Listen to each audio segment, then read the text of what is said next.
who have democracy, which is actually nothing to do with democracy. You just have some puppet representing you and pressing the button for 4 years, right? So this is something that Bitcoin will also change around the world, the more decentralized model in the whole political landscape. We're going to start seeing Bitcoin pop up in a lot of different places, where it be central banks, mining in developing countries, mining from large nation states, investments by central banks or large corporations or tech companies everywhere.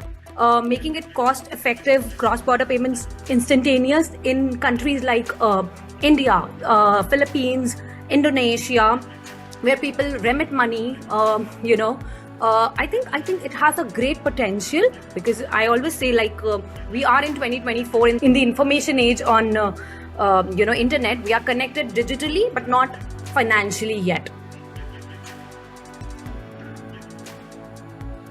Hello, welcome to a special episode of Bitcoinando. Today we have our guest is Khushboo Khullar, who is a venture partner at Lightning Ventures. But we also have some other special guests from Bitfluencers, and I'm going to let them introduce themselves. So, hi Khushboo, how are you? I'm good. Thank you, Dani, for having me.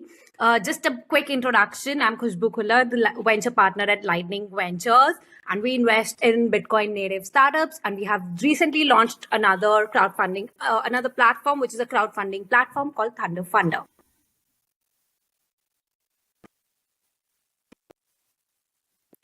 Let's move on to Swiss Hodler now. Hi, I'm Swiss Hodler. Also have a real name, it's Peter. And I co-founded Bitfluencers, the Bitcoin marketing team. And to keep it short, we want to become the trusted voice in Bitcoin only marketing. Interesting. Let's move on to Will now. Hi, everybody. I'm Will. I run the X account BTC for Dummies, and I'm a Bitfluencer as well. I post mostly research content, news content, and Bitcoin updates. And I'm very excited to be here, visiting you all from Southern California. Wow, nice. I'm Stefan Smith. I'm part of the team of the Bitcoin Advisor. So our job is basically to help people secure their coins while they're still keeping control of the coins. And I'm also part of this new venture called Bitfluencers, which I think will bring us a lot of fun and a lot of utility to new Bitcoin companies and the products and the services and so forth. So I think that we're already a really cool team. Yeah, amazing team. That's nice. I mean, in fact, if any one of you can, let our audience know what Bitfluencer is, what's the concept behind it. So any one of you can jump in and, give a quick introduction about that as well. Yeah, I think that the first thing to say is that Bitfluencers as a name is a bit mimetic, a bit like a meme, but in the end it's extremely serious, because our mission basically is to push Bitcoin only companies. So we need signal and we emit signal, and we make sure that companies that work with us, that we give visibility to, are really Bitcoin companies, and the products are really Bitcoin only products and so forth. So as we say, we will screen you hard. Mm-hmm. Interesting. Correct. Yeah, Dani, back to you now. We have given a short introduction. Guys, my internet crashed right after. It's okay, completely okay. So, kind of out of my control. Okay. Fortunately, I know what Bitfluencers does. I recently joined the efforts to kind of promote and work with the marketing team. Why don't we get started with getting to know you a little bit better, so our audience can get to know you a little bit better. If you can tell us, Khushboo, when was the first time that you heard about Bitcoin, and what was it that made you decide to dedicate time to this endeavor? First time it was back in 2016. My journey actually started in 2016 when I was working with a startup back in Mumbai, and I was, trying to assess and evaluate Bitcoin exchanges' viability in emerging markets like India. And I was working, and then in 2017, I was working with the Mizu Bank, which is a Japanese bank. And by that time, I had already spent time, knowing about Bitcoin. And I guess in the year 2016, when demonetization happened in India, I quickly realized that Bitcoin was the hardest money ever invented, and it was also a tool against the the oppression of a tyrannical state. This concept actually, resonated with me, especially given my economics background. And then back to 2022, I was looking at some VC space in that invest only in Bitcoin native startups, but in Asia there was none. They were all crypto. So then I got to know about Lightning Ventures. Was very happy. Okay, they invest in Bitcoin native startups, and then from there there was no looking back. But what is it about Bitcoin that makes you think it's worth our while? Like, what is it that makes it interesting to you? Okay, so apart from economics, I have background in computer science. So for me, I feel Bitcoin, with its fixed supply and peer-to-peer model, it challenges traditional financial structure. It was like for me, it was like a live economic experiment unfolding on the blockchain. So I over the next few years, I followed Bitcoin development closely while advancing in my fiat career. And eventually, I was like always intrigued by the economics of, I would say, money, policy, and global markets. So it was something that always intrigued me, and I just just went with the flow. So I don't know if you got a chance to mention earlier. Let me know if you did. But did you tell our audience what you do at Lightning Ventures or how you're involved with Bitcoin now? Okay, so with Lightning Ventures, I mostly evangelize Lightning Capital through leadership forums to increase the reach of the brand Lightning Ventures, Thunder Funder, and we have another platform, Spark Services. All different verticals of Lightning Capital to expand the top of the funnel for new company introductions. I also am responsible for portfolio success and partnership of our existing funded startups. And I really love working with Mike Jarmu's and team. The best part is that we are growing every quarter by creating, new vehicles to democratize investing options for investors, and I would say more funding avenues for founders. So if you're building something groundbreaking in Bitcoin Force, you can reach out to us. We have 2 platforms as of now. So if you're a US Delaware C Corp, you can raise money via Thunder Funder, or you can do a syndicate via Lightning Ventures. So yeah, that's the crux. Okay, that's very interesting. So in order to go on Thunder Funder, you have to be a Delaware C Corp? S Corp? Yep. Delaware C Corp or S Corp. You have to be a US entity, or either your place of doing business has to be US, because we have a license only for a US entity as of now. So, for example, Joel's, which is the deal that we have, it's live on our platform as of now. So that's the basic criteria. Awesome. What about you guys? Why don't you tell us a little bit about why you think Bitcoin is worth your while? Or whether we are worth Bitcoin. I think that you have to yeah somehow to Bitcoin doesn't care. You have to deserve it, somehow. So are we worth it? And I think so. So yeah, no, I mean, it's an interesting and very broad question in the end. And I think it's just in the end, it's a solution to so many problems that even we who understand Bitcoin cannot fathom what it can bring to the world, basically. So it's a never-ending rabbit hole, and it's fascinating to be part of it. It's full of, it creates opportunities. Like at the moment, we are talking from like at least 4 continents. Oh, Like, is that his connection is not very good? Yeah. Do you want to? Yeah. Why don't one of you to share with us while he comes back? Will, Sure. please. Yeah, sure. So I came to Bitcoin, I guess, relatively late in 2020. My professional career historically has been in death care, so cremations and burials. That kind of made me understand the value of human life and time and energy, and exchanging time and energy for fiat currency started to make little and little sense as I got further into my career. And after we sold our company, I did a very big deep dive into Bitcoin and found that there was no better place to store my time and energy long term than Bitcoin. And all of its kind of conservative properties really made it a sustainable solution to store wealth.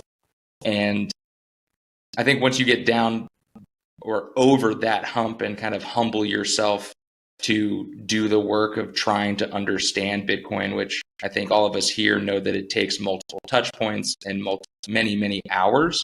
I started just treating it like academics and learning as much as I can about this fascinating asset.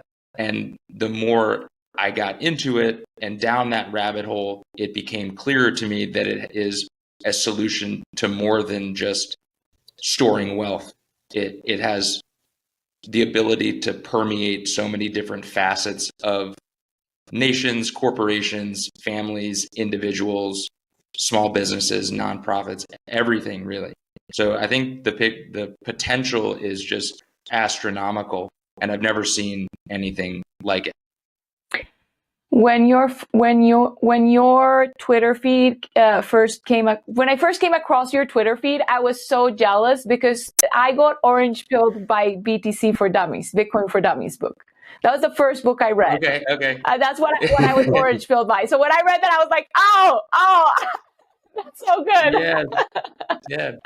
I created it to bring people along my journey because it's never ending. Mm-hmm. And I understand that we're very early in this entire process, and there will always be newcomers to Bitcoin every day, and they haven't done the 100 hours, 500 hours, 1,000 hours of reading, listening to podcasts, talking to other Bitcoiners. They don't have that proof of work under their belt yet.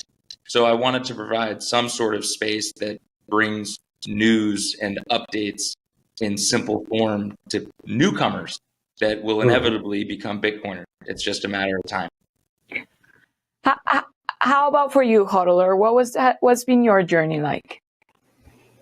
My journey has been quite long. Actually, I heard about Bitcoin for over 10 years ago for the first time, but it took some time before I took action.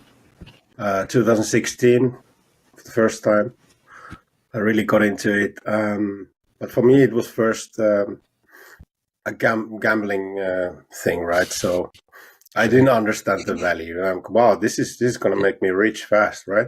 Mm-hmm. And I was doing all the mistakes you could do as a beginner. I was selling Bitcoin to buy shitcoin, and you know all that crap you can imagine. Yeah. But you know, slowly I started to really grasp the whole thing, and during COVID, which was a big eye opener for me with all the money printing and the scam happening all around the world.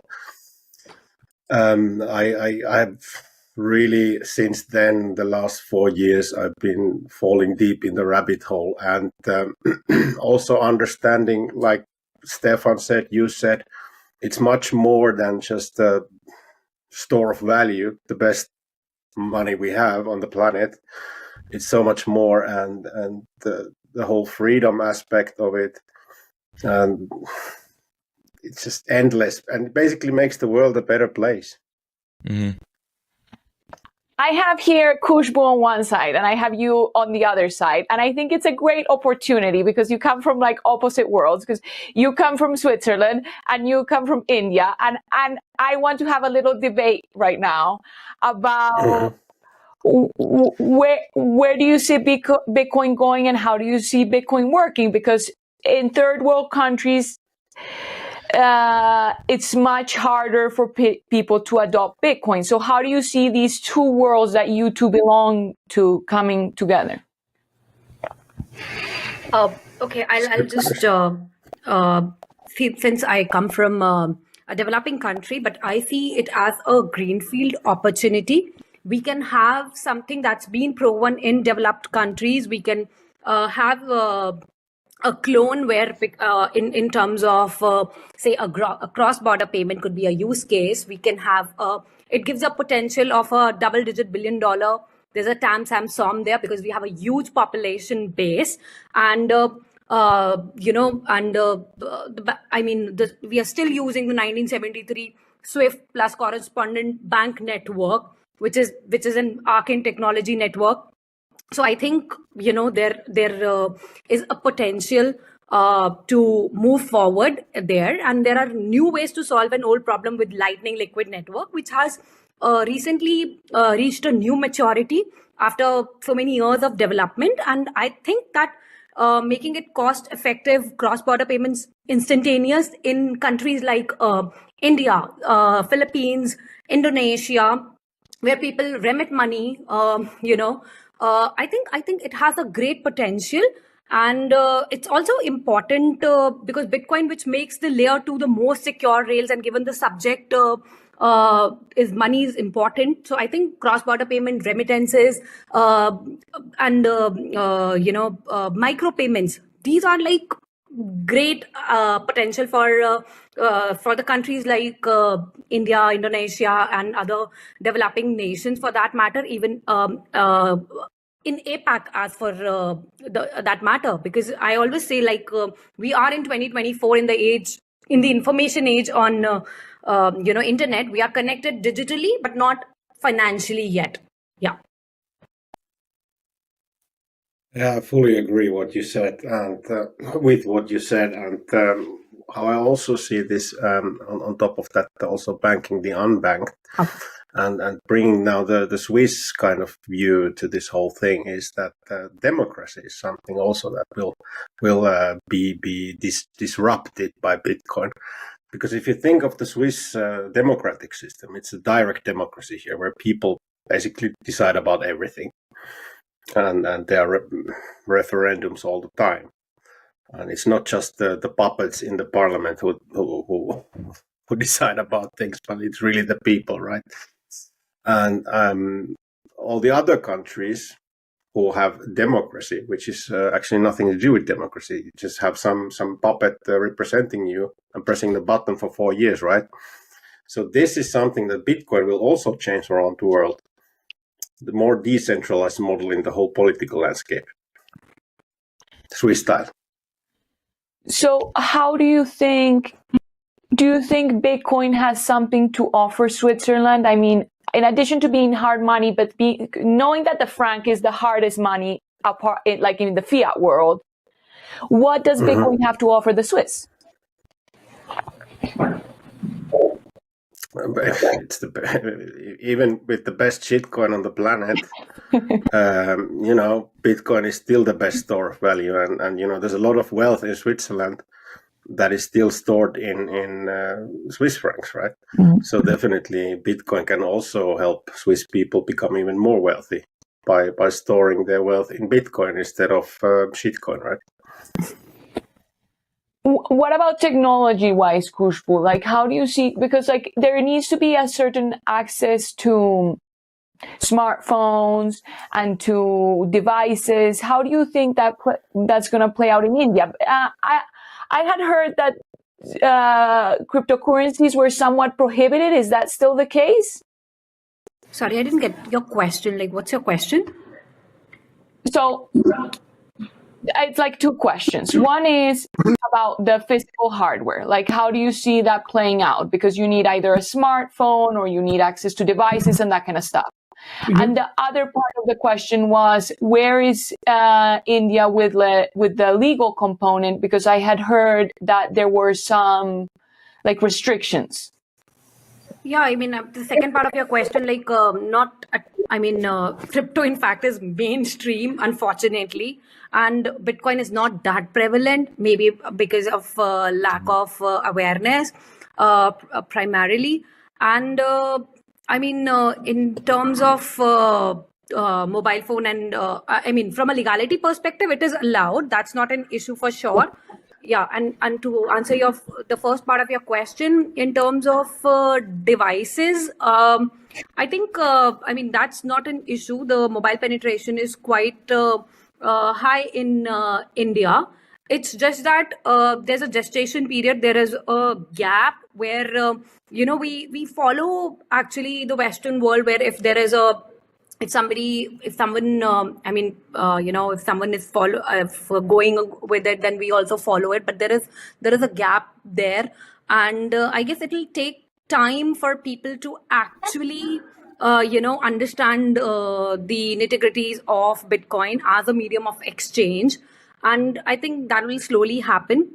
But from our taxation perspective also, that is an issue back in India. So there is still a capital gain tax of around 30%, which is like, that like is an hindrance for anyone trying to explore this. So from that perspective, I think the policymakers need to, do something about it. So basically the government treats it like a gambling for all, practical perspective. So I mean, that's a sad part about it.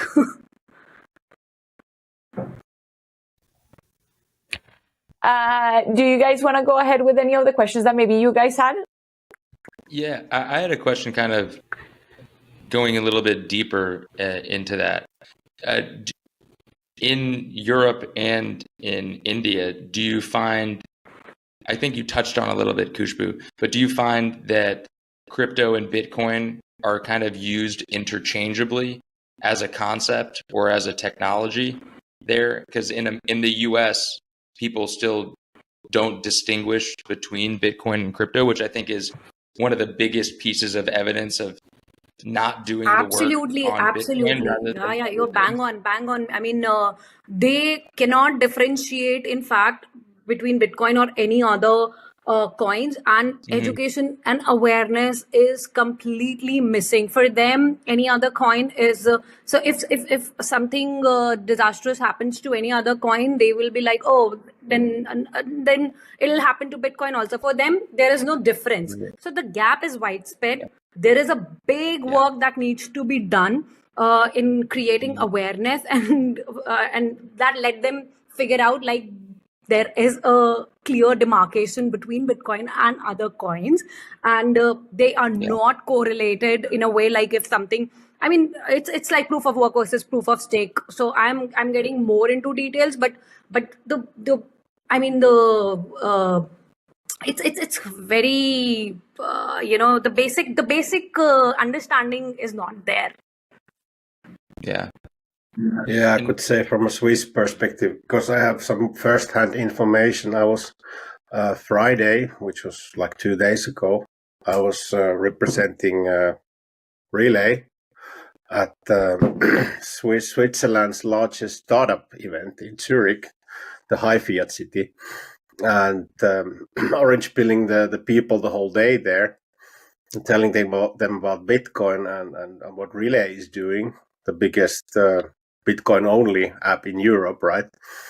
And people really don't distinguish between Bitcoin and cryptocurrencies, still to a large extent, actually. So I was surprised that there's still a huge need for education, which Relay is doing really well at the moment. But we really have to be clear about the Bitcoin, not crypto. And I would be actually happy that we would get a ban on cryptocurrencies and just keep Bitcoin, right?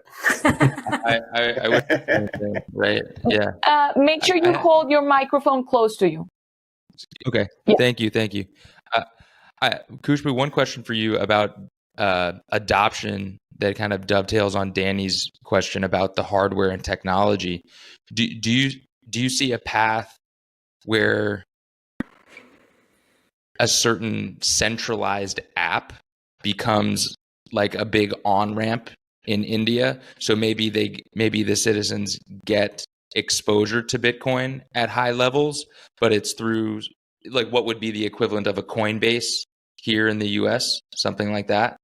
Like maybe the government tries to play kingmaker and say you can buy this stock or you can use this KYC app and nothing else. Do you see that as a potential on-ramp or a possibility? I mean, I think before that, I would just say, because the problem in India is like, price is often used as a signal by noobs, and they keep seeing, relative price rise of Bitcoin versus others. So, as you said, education is missing. We don't have like big names in the terms of influencers in India.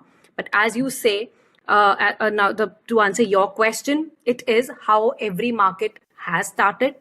KYC is mandatory, and I mean, there's no doubt about it. And when it comes to country like a developing nation like us, the retail investors with small money, they run the risk of losing their small earnings. So in order to protect them, hence the Central Bank of India, which is the RBI, these regulators are very hawkish. So I can understand their perspective also. It's very easy to protect this strata of society, and because there is lack of awareness, of course, and if you're getting into something without understanding, it's sort of a gamble. So Sure. then this becomes very important, and fraud is normal, with launch of such platforms. And in order to protect that, the central banks and the authorities are quite vigilant about it. But it also, example, like if I have to give you an example, like the $230 million fraud that happened on Wazir X. It's a recent fraud that happened. So things like that are deterrent, for this. I see. It seems like a lot of the same issues everywhere, but it's all going to go through the same process.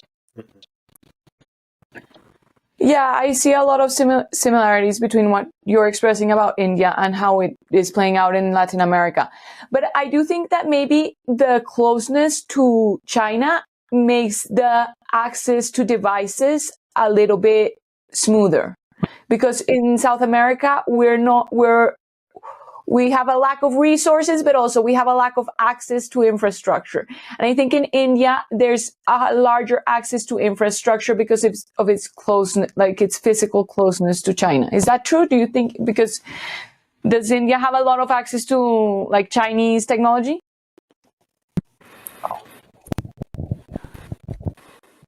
Sorry? Is there a lot of Chinese technology in India? Yeah, I mean, there are a number of smartphones from China, that's for sure. Yeah, I mean, that's not an issue. Because I was saying that Latin America is very similar to India, with the exception that maybe you have more access. I mean, access is not an issue. The thing is that the government stance is, it's taken as a gambling. So there is no recourse from regulator to get, regulator to back and get people money whatever they're lost. So because you can't get the money back. So it's a stance taken by the government because of that, and that's why, as I said, it's lack of awareness, lack of education. That's the main hindrance. And in terms of smartphones, people have accessibility to smartphones. That's not. I mean, we have a manufacturing plant over in India. That's not an issue in terms of the hardware devices or in terms of smartphones. Yeah. Cool. So if we veer a little bit on the subject, can we talk a little bit about what you guys see as the biggest issues in Bitcoin at the moment, and do you see any potential solutions for these issues?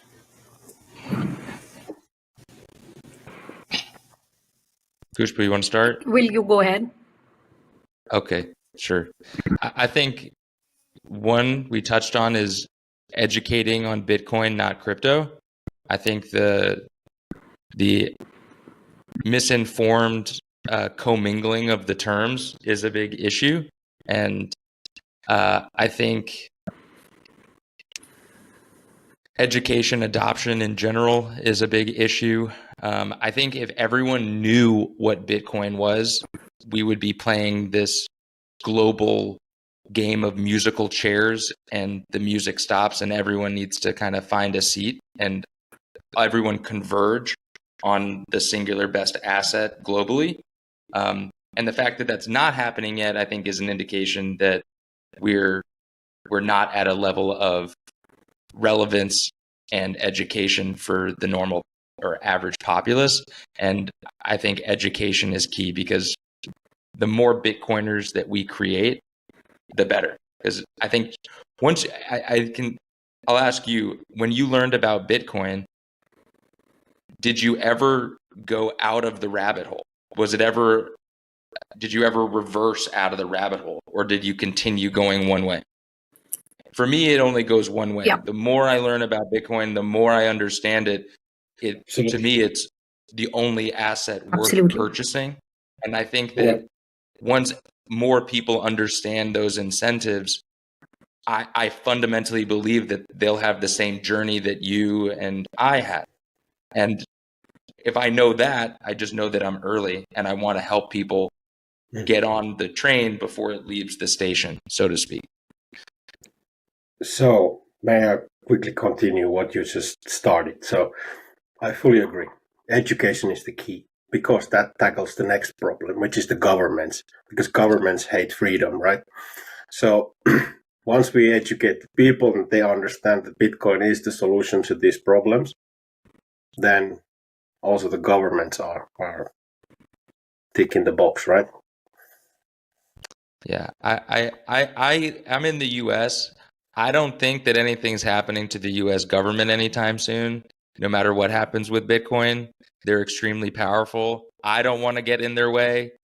I don't want to be a little ant under a microscope to them. So I think more in the US, I think that banks will financialize it as much as they can. Whether you like that or not, I think they understand. And I think that's I think something inherent with Bitcoin.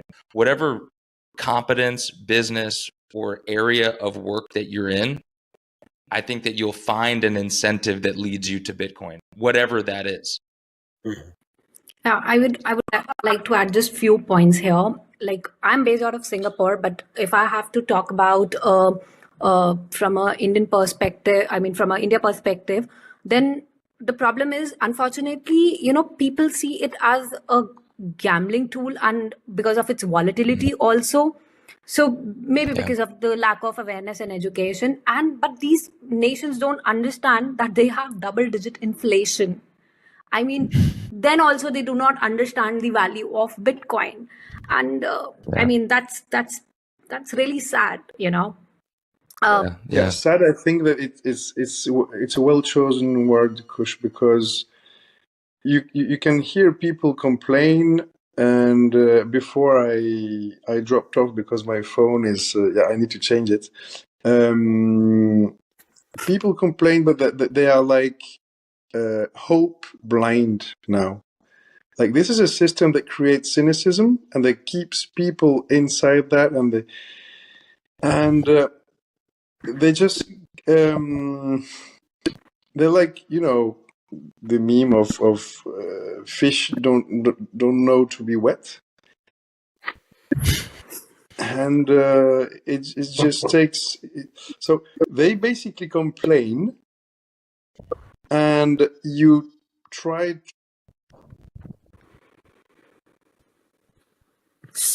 I guess we lost him. we're gonna get a full thought from him one time. Yeah, it started extremely well. You know? He's putting a low time preference to a test. Yeah. All right. It's all good. Do you see any but those are kind of problems of like society understanding Bitcoin. Do you see any problems with the actual technology, or more than problems, I'd say obstacles that we are on the process of overcoming? I do. I think that as Bitcoiners, I think we're overcoming some toxic maximalism and being more neutral in understanding that when we're orange pilling people, it's going to take patience on our part and most likely multiple touch points to keep the person we're trying to orange pill engaged in the conversation. Previously, I've had the issue of like talking to friends and they don't understand, and I'll bang the table and start, kind of getting at them because I care about them and it's coming from a good place. But in terms of getting them to learn about Bitcoin, study Bitcoin, and eventually take action to buy Bitcoin, it's not useful. It's not been useful. So me overcoming kind of my maximalism and understanding that someone that's completely new to this space really needs a soft approach to keep them engaged and kind of really invite them in. Yeah, this whole technology part is quite interesting aspect also, because I have a techie background as well.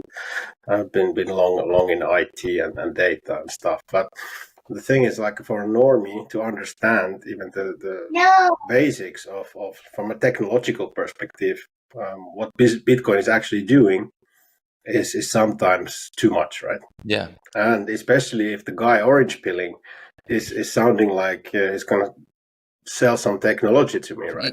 You're right. So definitely it's a red flag. So it's more about really marketing than selling it, and simplifying a lot, and also going with the perspective of the purchasing power, declining purchasing power and store of value and that kind of stuff, rather than talk about the technical aspects of it at all. Yes. Yeah, I mean, I completely agree with what you said about the engagement, education, and multiple touch point is required. I completely agree with that. And reducing the complexity technology-wise is also very important. We need a product or a tool that simplifies the, Bitcoin, using a Bitcoin as a medium of exchange. And simplified UI UX is required so that I do not get relied on someone else. That's something really important. And apart from that, in developing nations, people do not have like if I talk about numbers, financial tools from banks is only for top 1 and 2% wealthy people. Rest of the banking population can't even use those capabilities, and as simple as credit lines. Hence alternative rails, alternative savings, that's the way forward for alternate financial services outside of the banking system, and Bitcoin is the solution for it. It's just that we just need a simple UI UX and more founders to work in this space, and more people to push this community forward. We just need not to survive, we need to thrive, and that's the I mean, and I guess Bitfluencers will make sure that happens. Yes. Absolutely. You kind of touch on the next question that I was going to ask you, because the next question that I was going to ask you was, what are the qualities that you think a startup needs to have to make it a good investment? And I mean, this is beyond like the user base and the money back, because obviously those numbers are attractive, but what are the qualities beyond like the money that that you look for in a good Bitcoin startup for investment? Beyond the money, beyond the revenue, I would look for a founder market fit. I would look at the pedigree of a founder having an outlier history of performance as a professional or a repeat founder. That's very important for me.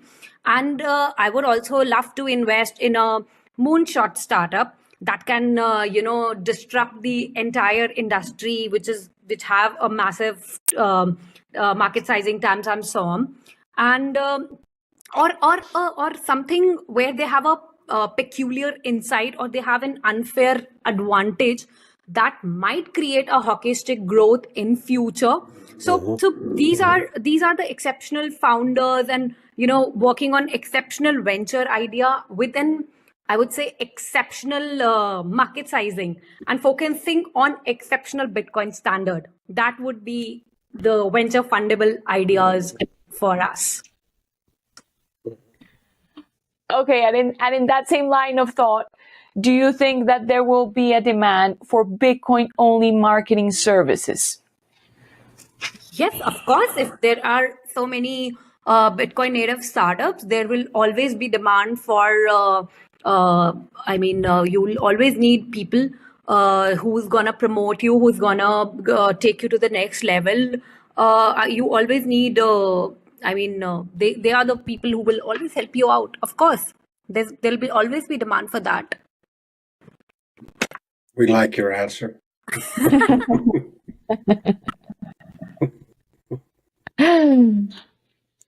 What about you guys? Do you have any other questions? Because I have a couple more, but I don't want to move ahead without you skipping you. Go ahead, Dani. Okay. Do you think that we are at tipping point with Bitcoin? And what do you think that it's going to look like 5 years from now, or in the next, what do you think is going to happen over the next 5-10 years?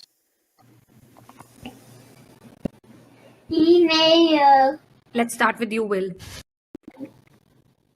Oh, yeah, sure. This is more feelings than thought.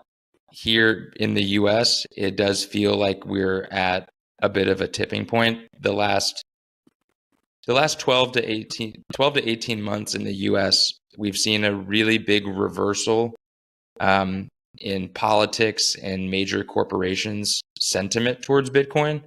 It's certainly not anywhere near an early majority, but these early corporations and pension funds that have invested in Bitcoin, and BlackRock acting as a marketer for Bitcoin, is something that 3 years ago I would have never imagined happening. And that changing is a big deal. Just seeing that those professionals' focus have changed and are seemingly converging on Bitcoin is quite profound. And I think it only goes in one direction. So I say in the next 5 years, the US, I think, and globally, I think we see more adoption. I think we see more education. I think we see the baseline level of knowledge per capita increase all over the world, just because I think we're going to start seeing Bitcoin pop up in a lot of different places, where it be central banks mining in developing countries, mining from large nation states, investments by central banks or large corporations or tech companies everywhere, specifically in the US, would make a big difference. But I see that stuff happening just because I see every level of every institution finding an incentive to converge on Bitcoin, no matter where you come from, whether it's an individual, company, marketing, mining, nation state, state government, all of them, I think. And I think they all know that by 2030 or the next halving, what the supply of Bitcoin will be and what will be issued. And I think they know that. And I think that they're trying to position themselves well for the next 5 years. That's it. Do you want to add to that? So to add to that, Swiss, you looked like you wanted to. Yeah, you mentioned central banks as well, right? Mm-hmm. And funny little detail that Swiss Central Bank stacked MicroStrategy already last year, and then added this year a nice stake. So some are already awake, or already owning indirectly Bitcoin, right? And Norwegian Central Bank did the same in Scandinavia. So there are some pioneers also on that side of things. Yeah, and it's really groundbreaking to see this kind of stuff happening. I mean, imagine Swiss Central Bank buying a MicroStrategy share, which is a business intelligence software company nobody had heard of before Bitcoin, and now Swiss Central Bank is investing billions in it, which is totally crazy, right? And you know, I know MicroStrategy since 2004 because I was in business intelligence, so I was MicroStrategy certified engineer in 2008, actually. Wow. Yeah, I know about Saylor and his company since a long time, 20 years ago already. Wow. Yeah, I mean, I'm not 20, not 20 anymore, you know. Although I look like 21. I mean, I completely agree with both of you, and I think more corporates are gonna follow the playbook of MicroStrategy and MetaPlanet, because still now, store of value is a big theme, and the saving accounts is still playing out. This theme will play out at a nation states and corporation adoptions. Like Bitcoin treasury will become big at institutional level. Public and private company will custody Bitcoin. Medium of exchange, even though it's good at technology development and startup cultivation level, but it's still early. It will, I mean, I see it, a mass adoption after 5 to 7 years. It will become mainstream. So yeah, I'm really bullish about it. Yeah, and considering that, you know, we are now at 94% plus in terms of mining, and in 10 years it's going to be 99, and the last 1% will take over 100 years. So once people grasp this, it's already a game changer. I completely agree. That's why I think this next, 5 to 7 years is massive. Like, it's just it's the most important, 5 to 7 years of my life. Oh yeah, what a time to be alive and be a Bitcoiner. Imagine. Really cool. It's really fascinating. Really cool. Yeah. Yes, in 2035 we'll be at like 99%, and I do think that the next 10 years, I mean, are gonna mark the players for a long time in history. Yeah. Awesome. Okay, so do you think Bitcoin is a revolution, an insurrection, or an evolution?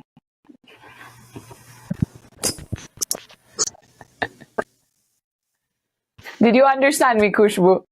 No, please repeat your question. The question is, do you think Bitcoin is a revolution or an evolution?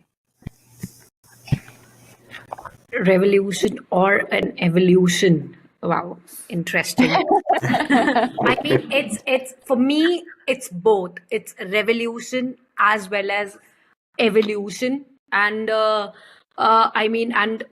believe Bitcoin is permissionless, and I also believe that Bitcoin innovation on top of this monetary protocol is permissionless, as long as there are use cases to, build and paid for. There are no gatekeepers, so everyone is welcome to come build and innovate. And it's in phases. It's revolution also. It's evolution also. Yeah. All I can say is that I came for the money but stayed for the revolution. So, Yes. I guess it's an evolution as well.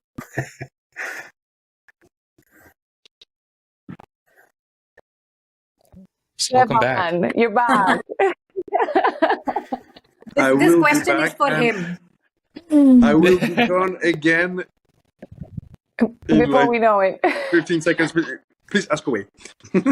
Oh, well, we were talking about whether Bitcoin was evolution or revolution. Ooh, another deep question. Thank you very much, Dani, for that.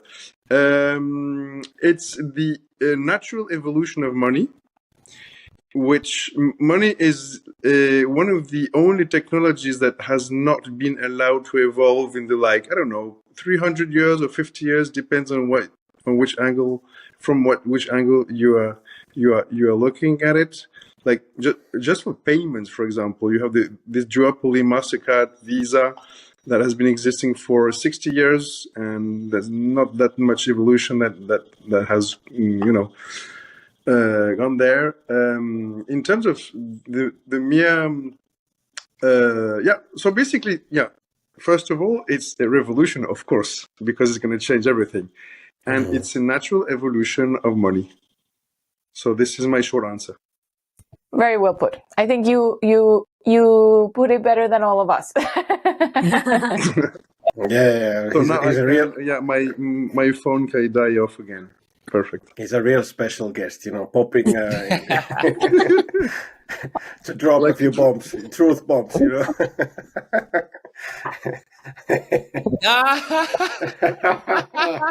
Yeah, a real special guest. Oh my god.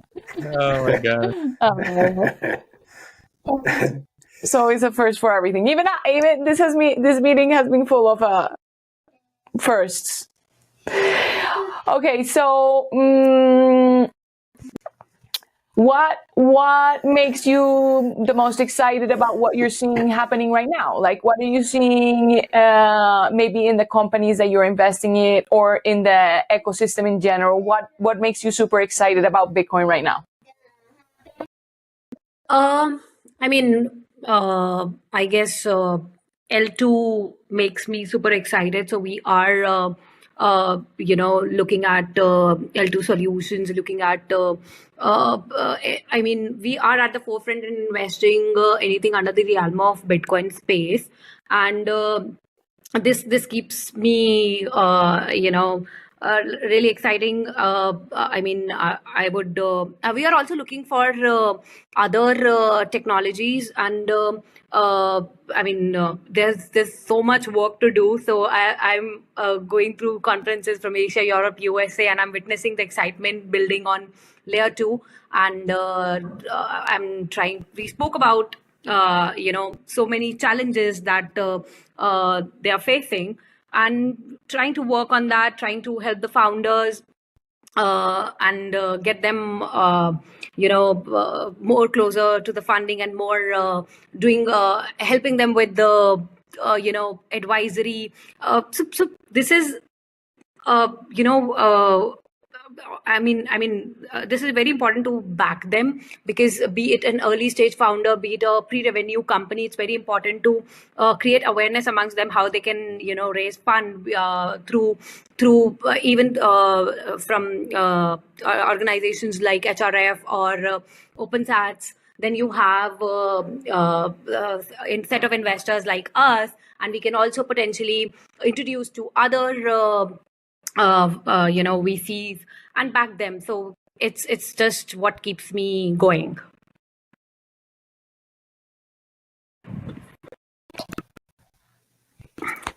So the innovation that you see, to put it, to kind of bring it all together, is the innovation that you see from all the different conferences that you go to, and all the different products that are being built on layer 2.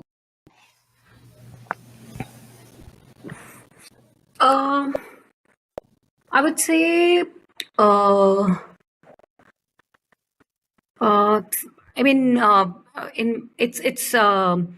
would say a Nostr and Lightning network. That's something. eCashew, in fact, I'm really excited about. I'm trying to still the intersection between Nostr and Lightning Network, and that's what is really exciting. I'm trying to still wrap my head around it, around Nostr, in fact, these are some of the technologies that we are really excited about. And apart from that, I would say something. I mean, silent payments where payments addresses become singular and repeat payments are also possible. I'm really looking forward to that aspect as well. Um, yeah, and I think these conferences are the best way to, keep yourself ahead of what's going on, what's in the trend, or what the developers are working on, because there are so many things to tap on. And recent launch of Bolt12 invoices on Lightning Network. This is something that I recently got to know. So, yeah, things like that. Yes, Nostr and Bolt12 are both really like fun. I think Nostr is a little underrated, not by Bitcoiners. Bitcoiners understand it pretty well, but I think it's underrated in general, like where it's going to go, because Nostr is going to take over social media. And Bolt12 is interesting. It's going to enable a lot of fluidity in the network that is a little bit that requires several steps. So now you can do a lot of atomic stuff that before you couldn't do. So yeah, I think those are two very interesting avenues that are happening right now. What were you going to say, Will?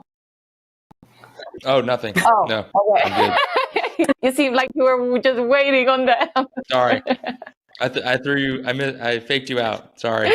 Yeah, in fact, I would add one more point. I mean, the Taproot and Miniscript is opening a lot of new opportunities at L1 to work with more composability. So I am also looking at that. The privacy side of thing is also very interesting work. So yeah, there is a whole realm of things happening, and trying to keep a close tab on all of this.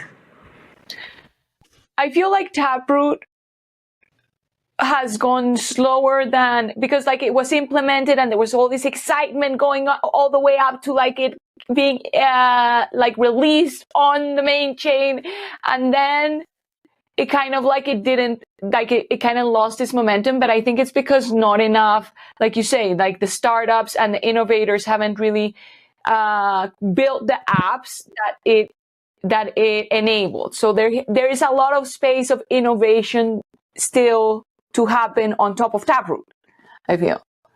I mean, it is always like that, and I believe protocol level changes take time. So for example, if I have to give you an analogy, so like when we used to use HTTP, moving from HTTP to HTTPS, it took us a journey of 15 years. So when you talk about a protocol level change, it takes time. So you cannot say rule out Taproot as in technology. Oh, it's not working. No, it's not like that. It'll take its course of time. It'll develop, and yeah, it has a gestation period, and it always takes time. That's my opinion. Yeah, it's not just commit and go. Yeah. Yeah, I don't think it's dead by any means. I think what I'm trying to say is the opposite. It's like a sleeping giant that it's not really being developed on, and that we have still a lot to see to come from, like what apps and what utility is. Adoption has to take care of backward composability for application level to absorb the protocol changes. I completely fully agree with you, but you have to just give it some more time and be really optimistic about it. They are doing great, but it's just that it'll take some more time to become mainstream. It's like Bitcoin is also, it took time. It's about compatibility and composability, so that's where the time frame comes into place. What does composability mean in the context that you just said?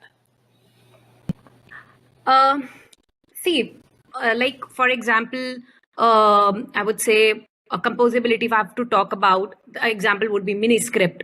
smart contracts. These are the examples I can tell you, and these are the capabilities on Bitcoin L1. So in for that case, it's like always the compatibility and composability. And I see these two as this became possible because of Taproot. Taproot. So yeah, that's why I'm very bullish on Taproot as well. Mm-hmm. Maybe Will can share his opinion.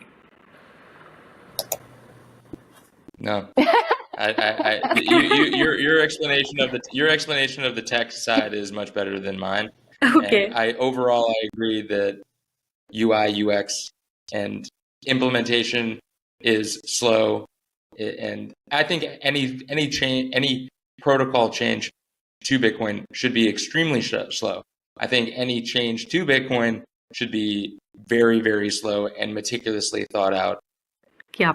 And I think that they've done so thus far, and I hope that they continue to do so, because Bitcoin's not broken, and if you're going to do anything with it to scale, I think it should be done very carefully. Completely agree. Do you want to talk to us a little bit about Thunder Funder? Okay, so Thunder Funder is a crowdfunding platform.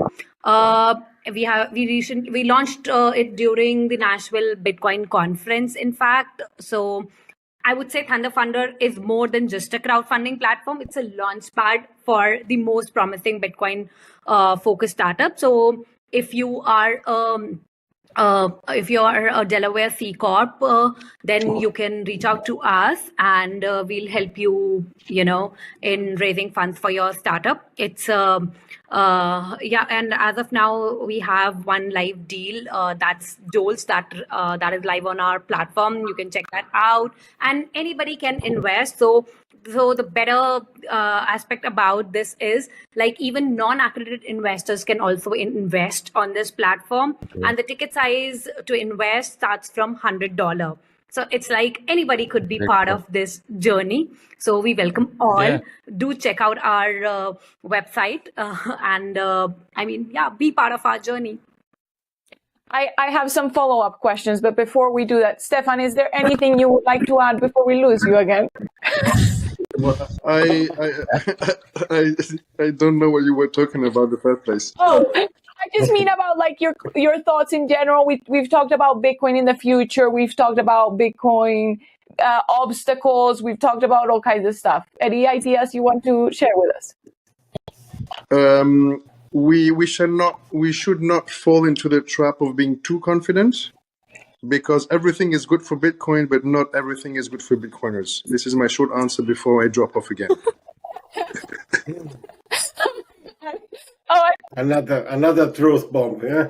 Yeah, that was poetic. Yeah. Amazing. I actually have a meme. I will send you the meme of the group, and maybe you can post it. Perfect. Yeah, because Bitcoin doesn't care, but Bitcoiners do. Sorry? Bitcoin doesn't care, but Bitcoiners do care.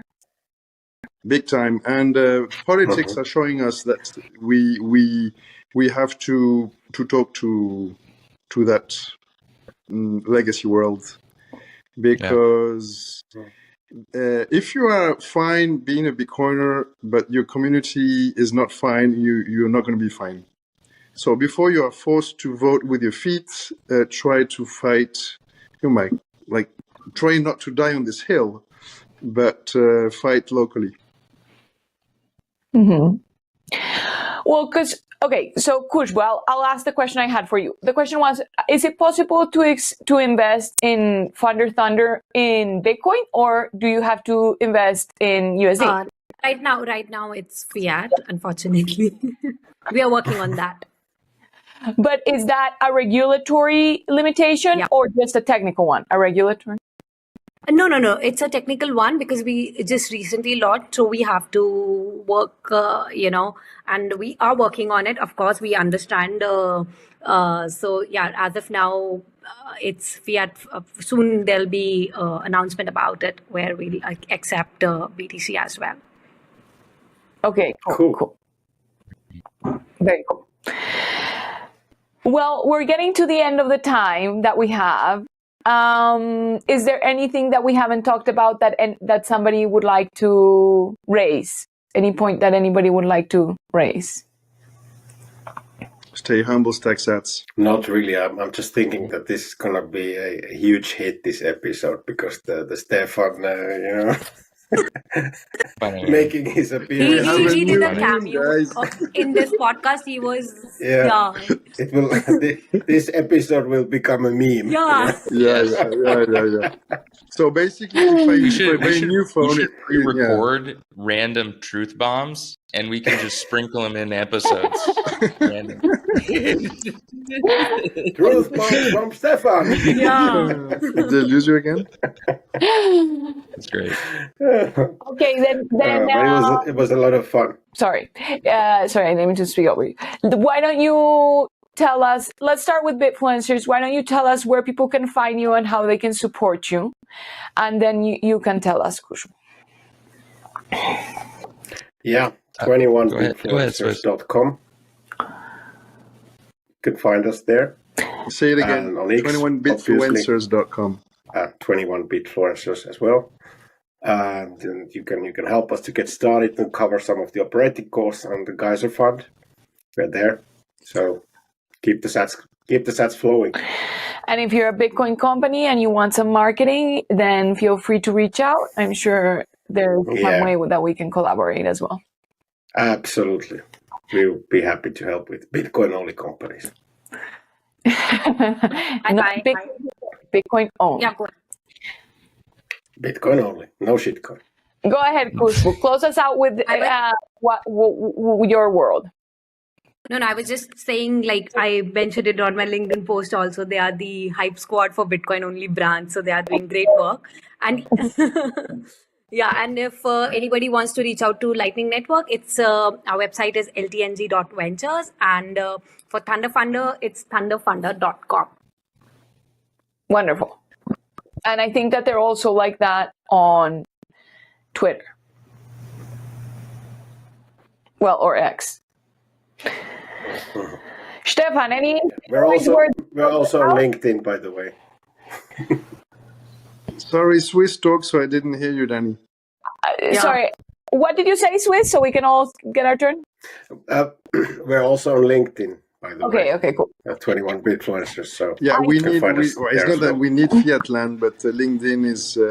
I mean, on one hand, we are toxic maxis, and on the other hand, it's really important, I think, to engage you. with. We lost him again.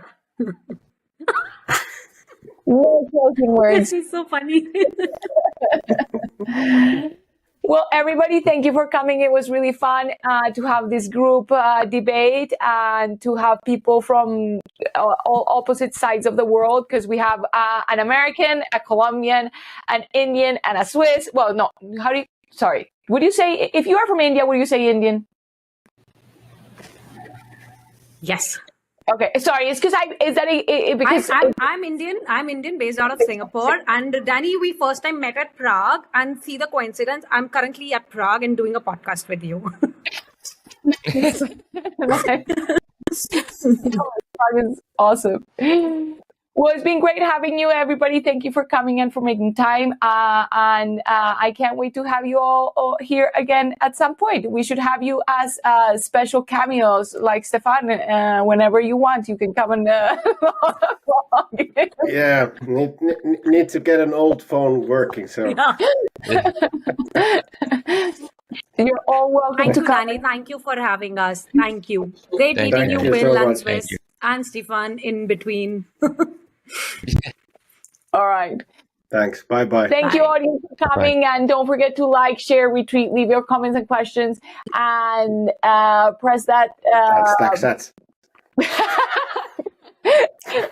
Press that bell button so you can get notified when the new episodes come out. Bye. Bye. Bye.